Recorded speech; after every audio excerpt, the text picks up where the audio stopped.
E você acompanha o Jornal Bom Dia pelo 87,9 FM, também pelas nossas redes sociais. Hoje, com enorme prazer, vamos conversar com o advogado Ulisses Porto, ele que é nosso colaborador, para falar sobre as mudanças na legislação para as eleições de 2024.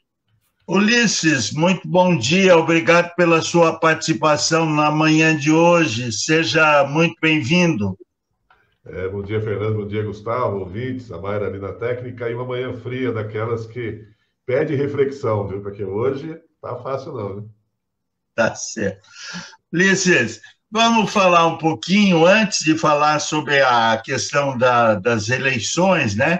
Na sexta-feira, você esteve acompanhando a celebração da Santa Missa, né? A entrega do restauro da matriz de São Sebastião. Você que gosta, você é um homem de 7 instrumentos, né? Você gosta muito de fotografia, de informática, nos ajuda muito aqui nas nossas redes sociais, e você acompanhou todo esse restauro, né? Como é que você viu a conclusão dessa obra da matriz, né? Que é, vamos dizer assim, um monumento mais importante da nossa cidade? Foi com grande satisfação que eu vi esse trabalho realizado ali, desde a participação do padre Delmírio, que é uma pessoa que adora preservação histórica, né? E a chegada do padre Jonas e do padre Marcel, eles deram continuidade, encerrando, mas conseguiram trazer detalhes que antigamente você não percebia. Hoje você tem 2 tonalidades ali de cores, e as fotos que você faz da matriz, normalmente eu costumo fazer, eu mando ali, o Gustavo tem acesso a algumas. Ela ficou, além de ser uma obra arquitetônica, uma obra excepcional, a fotografia também. Conforme a luz bate, dependendo do ângulo que você pega, e essa substituição também da cruz na mesma tonalidade da torre, então, e com a iluminação dela, ficou simplesmente mágico para a fotografia, né? O olhar fotográfico é muito mais do que arquitetônico.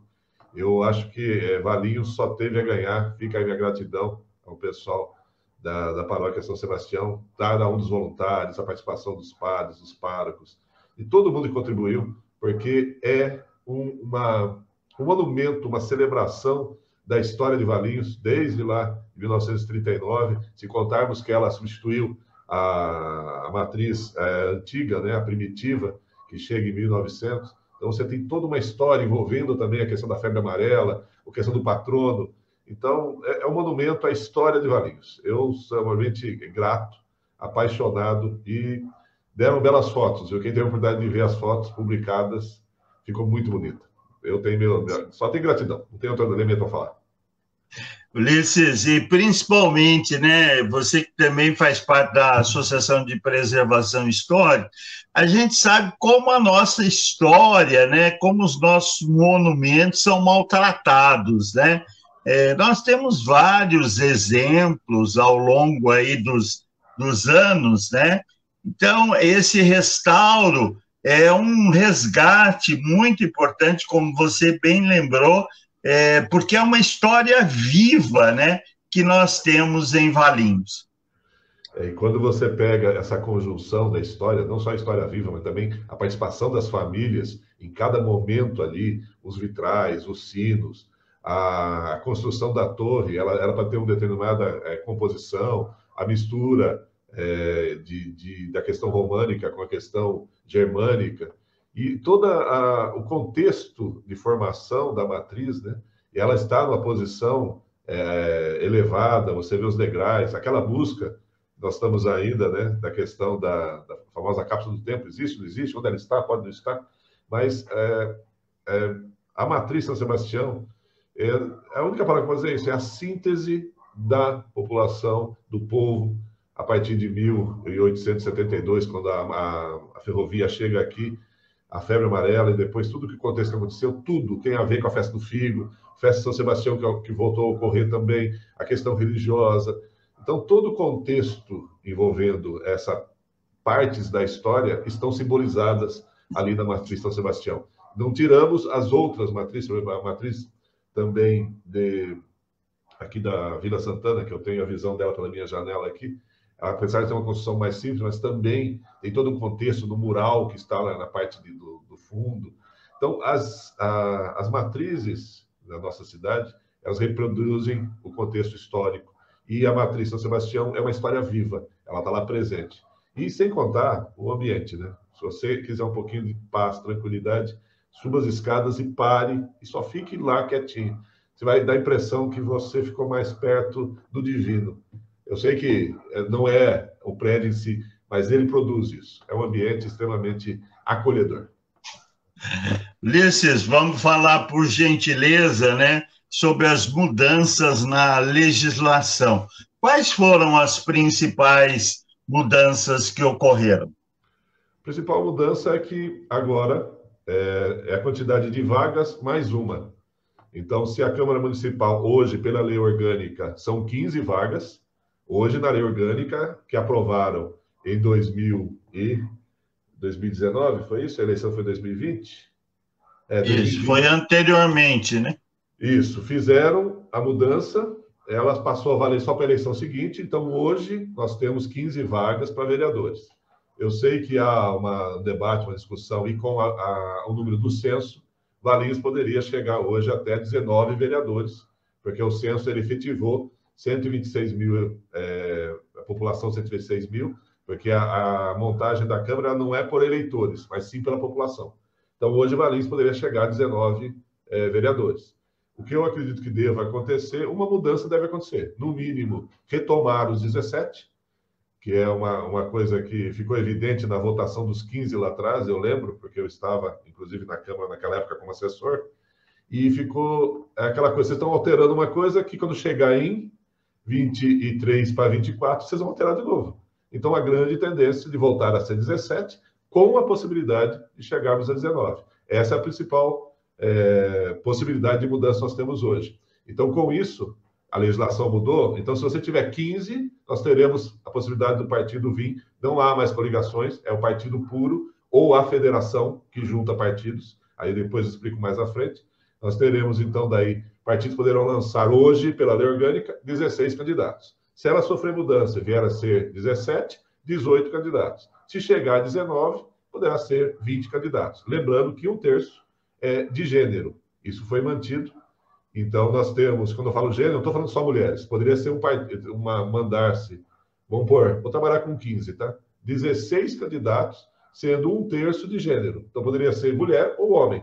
Só que a regra é essa. A cada gênero, ou seja, se você colocar uma mulher, você pode trazer 2 homens. Por isso que eu digo que nessa eleição de 24, que é o padrão normalmente, o gênero é o feminino, o grande segredo dos partidos está na escolha das mulheres.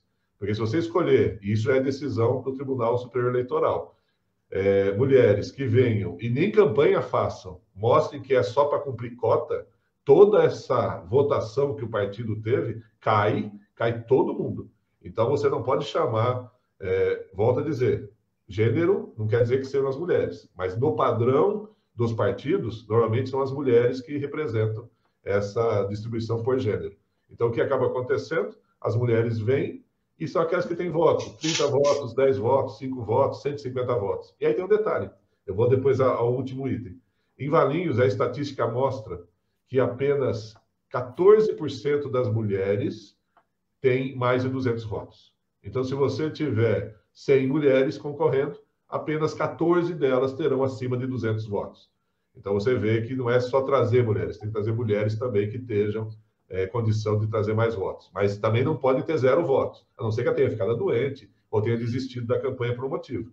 Então, se vocês estão aqui vir, então os partidos já têm que pensar muito nisso. Tem que trazer mulheres, porque, volto a dizer, a questão normalmente de gênero é pelo lado da mulher, que acaba vindo, tem um número maior de homens. Mas a cada mulher terá que haver 2 homens. E a última mudança, que aí, para mim, eu acho que ela traz novidades, inclusive já está sendo discutida também no TSE, numa ação direta em constitucionalidade, que é a sobra.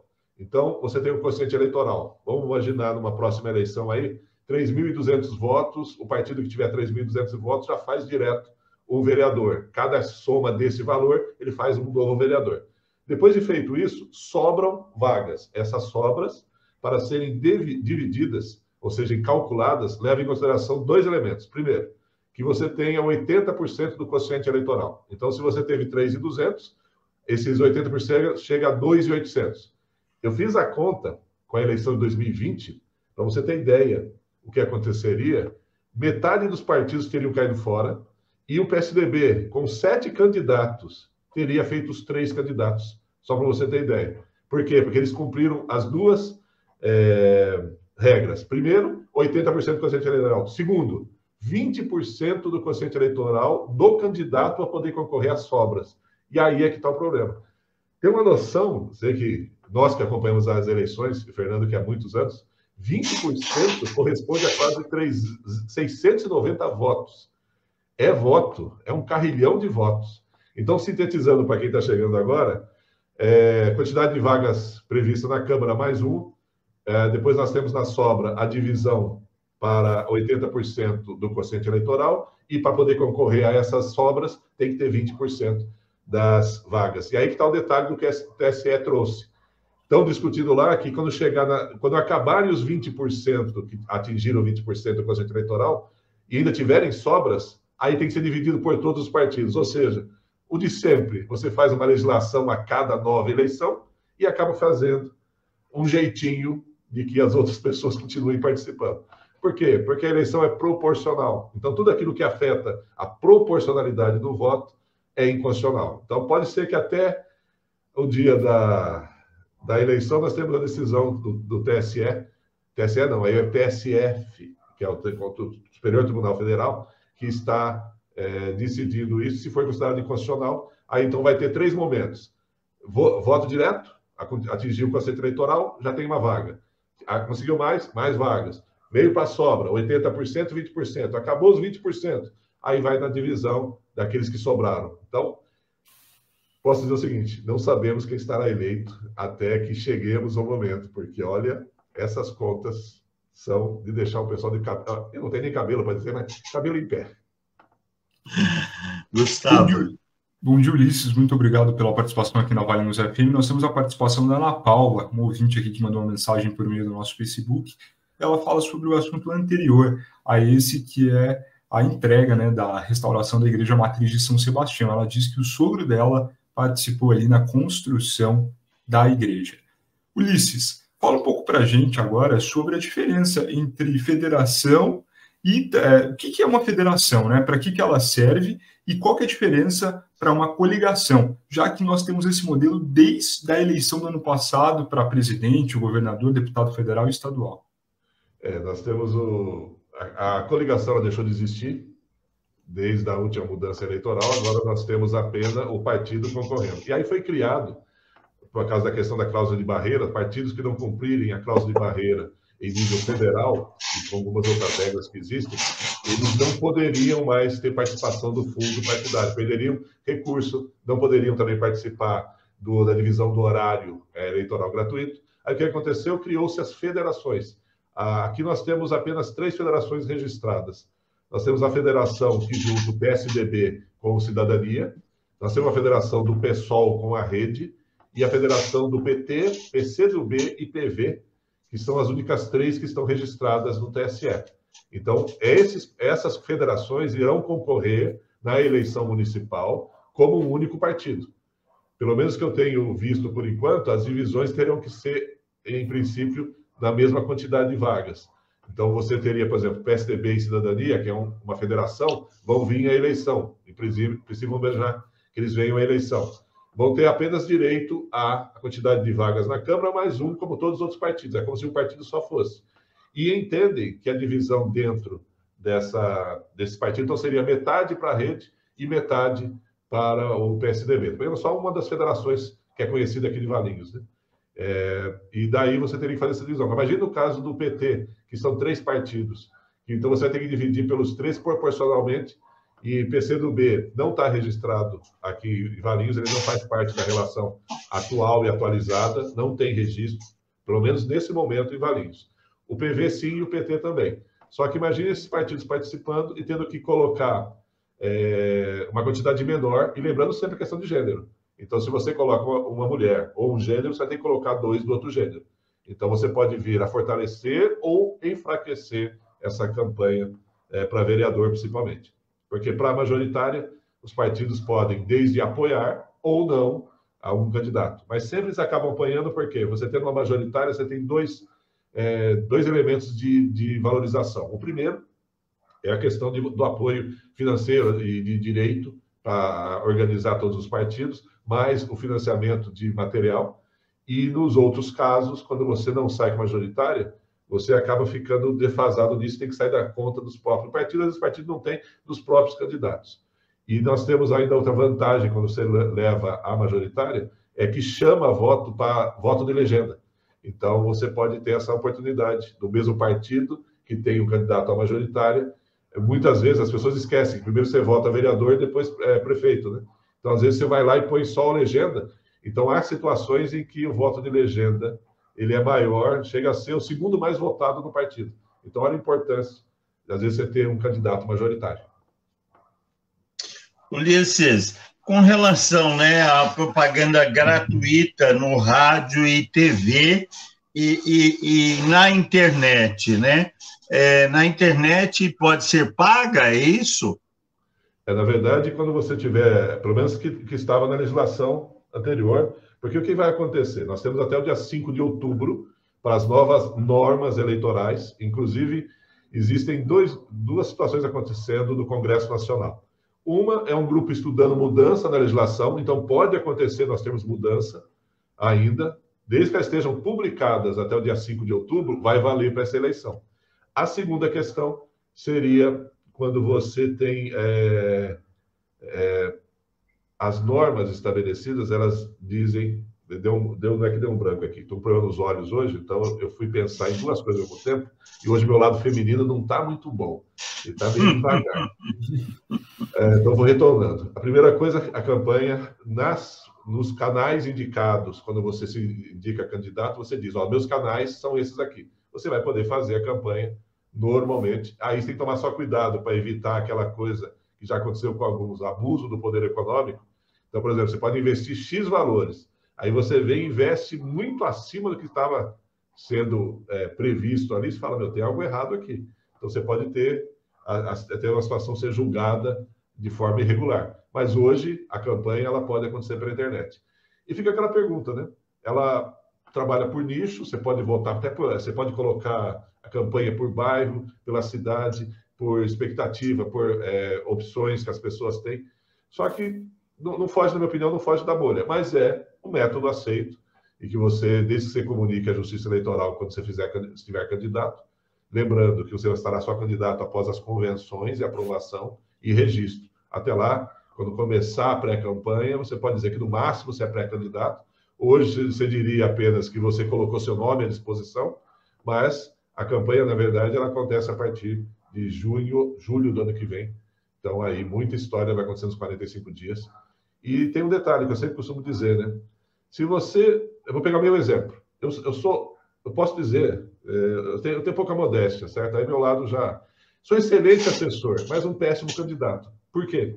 Eu fiz uma opção muito clara. Eu não tenho convívios de ordem social. Eu tenho convívios de que eu auxilio, eu contribuo aqui e ali. Mas eu não sou uma pessoa que frequenta uma porção de lugares que a maioria das pessoas frequenta. Eu simplesmente, o meu caso, trabalho em casa, essa é a minha regra, e coberturas que eu faço, desde que a condição física me permita. Então, eu seria um péssimo candidato, porque eu não tenho essa relação de proximidade com as pessoas. Eu não sou considerado uma referência dentro da comunidade como uma atuação perante a comunidade. Eu presença dentro da comunidade. E eu costumo dizer que a pessoa tem que ter, no mínimo, isso. Então, as pessoas que já me procuraram vão perguntar, e se eu for sair candidato? Eu falo, primeiro, já está atrasado, se você quer sair candidato. Sempre, 4 anos antes, já acabou a campanha, já começa a pensar na campanha seguinte. Segunda situação, tem a questão de ordem financeira. Então, mas antes disso, você tem que pensar no seguinte, por qual partido eu vou sair? Porque se você pegar um partido, vamos imaginar um partido que tem, vamos por lá, 6 candidatos com 1.000 votos, e eu vier concorrer, olha, sou sincero, na minha opinião e pelas estatísticas, esse partido, com sorte, faz 4 cadeiras, não faz uma quinta cadeira, pela condição da divisão, tudo, pela questão das sobras. Então, já sou sincero, você olhou um partido que só tem cacique lá, não tem o que você fazer ali. Então, o melhor é você ter um partido que tenha pelo menos uma cabeça, alguém com uma votação expressiva e os outros todos no mesmo nível. Aí você tem uma condição de votação mais fácil. Vou até dar um exemplo aqui de Valinhos. União. União é um partido em que era o famoso Democratas, depois com a junção virou União. União é um partido que tem uma cabeça lá na frente, não vou citar nomes, mas é o ápice da pirâmide, e depois todos os outros no mesmo nível. Então, se ele fizer 3, 4 candidatos, fica mais fácil a composição de outras pessoas. Diferente de um partido onde a cabeça vai ter 1.100, 1.200 votos, o segundo mais votado tem 200 votos. Não tem muito o que fazer. Só um exemplo, lógico, né? Ulisses, sobre o financiamento de campanha, você acredita que na eleição do ano que vem vai ter mais engajamento de pessoas físicas contribuindo com essas campanhas de vereador, prefeito, prefeita? Também fala um pouco para a gente sobre a proibição que a legislação impõe para o não financiamento de empresas a políticos. Então, isso veio em razão do efeito Dória, porque ele, por si só, bancou a campanha dele, né? Então, depois, o pessoal chegou à conclusão que as pessoas têm que ter um limite de votação, não vou lembrar agora qual é, acho que da última eleição, acho que era 80 mil para vereador e 200 ou 200 e poucos mil para prefeito, não vou lembrar agora. Né?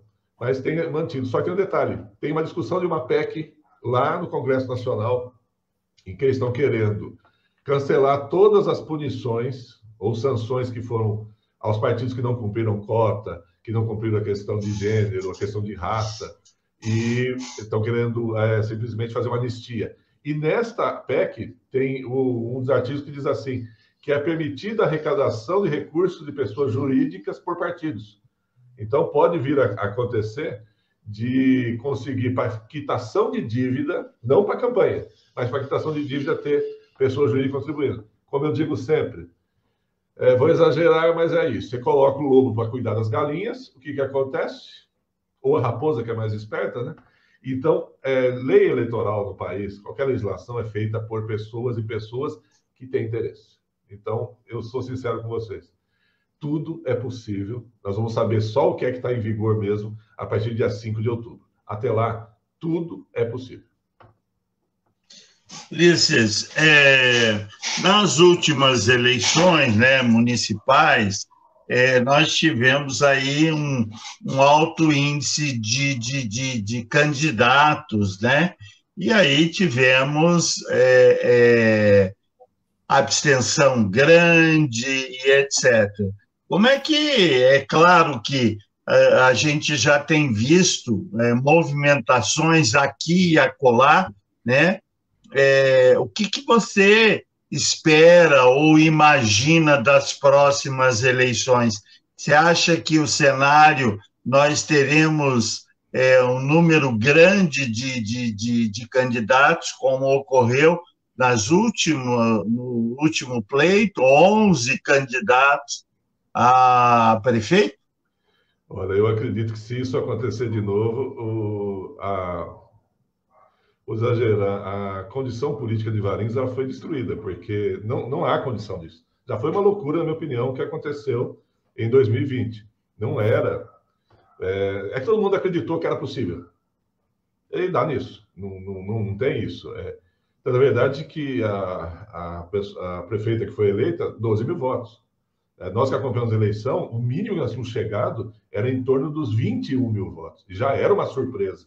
Agora você caiu. O que eu acredito que deve acontecer? Nós temos o histórico, uma média histórica.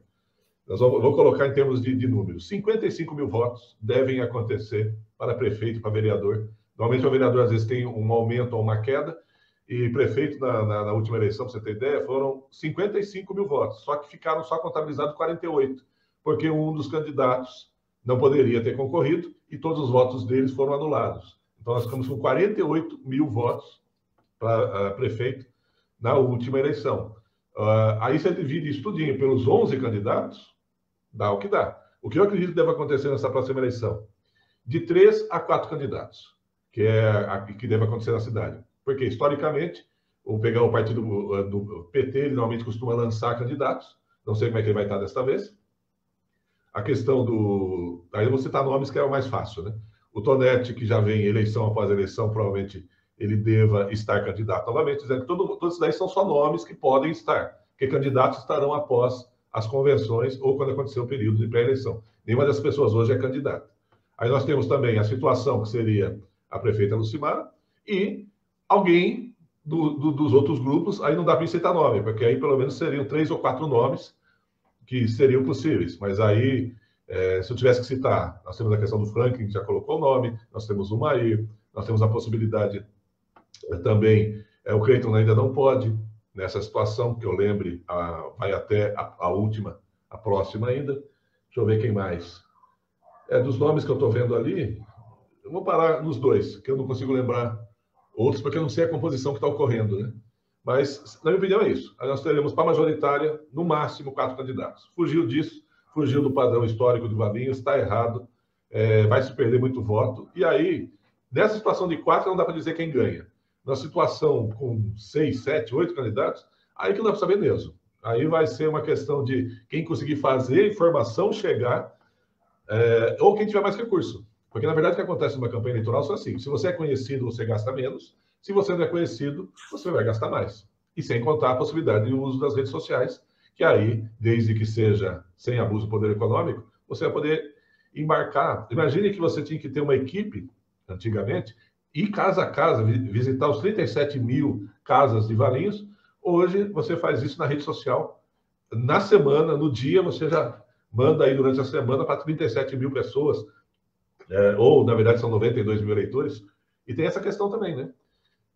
Ainda, dessa eleição, eu acho que já vai estar valendo, pessoas que tiveram cassado o título eleitoral. Porque na outra foi tudo validado de novo, ficamos com 92. Deveria chegar a 74 mil, 24 mil teriam cancelado o título. Vamos ver o que vai acontecer. Então, logo começam as campanhas de regularização do título, normalmente costuma ser até maio, e não deixem para o último dia, né? Já aconteceu isso, tem aquelas filas enormes desnecessárias. Infelizmente, né? Ulisses, nós queremos agradecer mais uma vez a sua participação, você que é nosso parceiro aí, sempre ajudando a Valinhos FM, processo eleitoral, nas nossas mídias sociais. Muito obrigado mais uma vez, um grande abraço e um bom dia a você. Grato, Valinhos FM, mora sempre no meu coração. Até breve. Até.